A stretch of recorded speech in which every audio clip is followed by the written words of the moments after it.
The killer conversation inside of any business is, what are you doing to leverage the strengths that you've already got?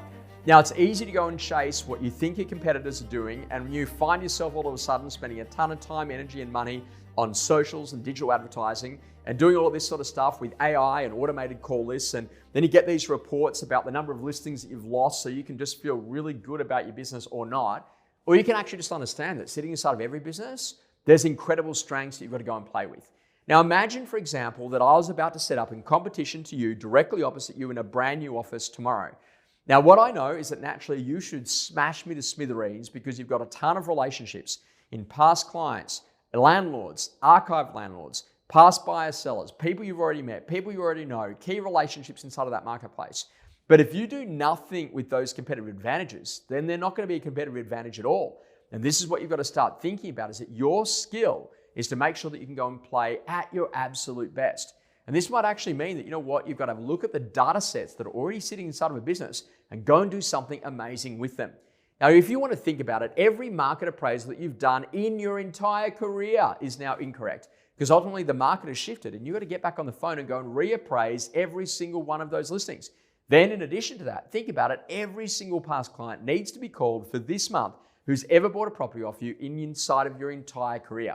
Now, most real estate agents are like, oh, but Josh, I can't ring a past client from a year ago, because if they came back to market, then they'd be selling for less than what they actually paid for the property.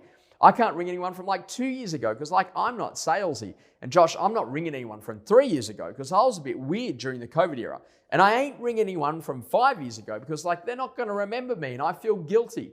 Well, you know what? All of that is you. And the whole conversation is you've got to shift that paradigm really fast. This is about actually understanding that ultimately I've had a client who has rung someone who has bought a property, settled on it, and 60 days later wants to sell the home because they don't like the neighbors and they want to get out of that area because it's not what they thought it would actually be.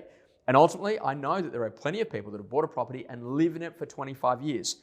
I'm not so much worried about whether or not they're listing. What I'm worried about is, do they know you? And are they referring you to other people because you're seriously good at what you do? You got to combine that with ringing people about what's been listed and sold in their market area, what's impacting on them in their particular situation, combined with maybe like a monthly sold results email that you send to every single one of your past clients. That's the opportunity to turn the dial and to actually make past clients one of your best referral lead sources. Now, more than ever before, it's about leveraging your strengths, playing to be at your absolute best, adding team members to build additional strengths so that naturally you can go and amplify your skill set and absolutely maximize your market share. It's time to go and build the strengths and leverage them.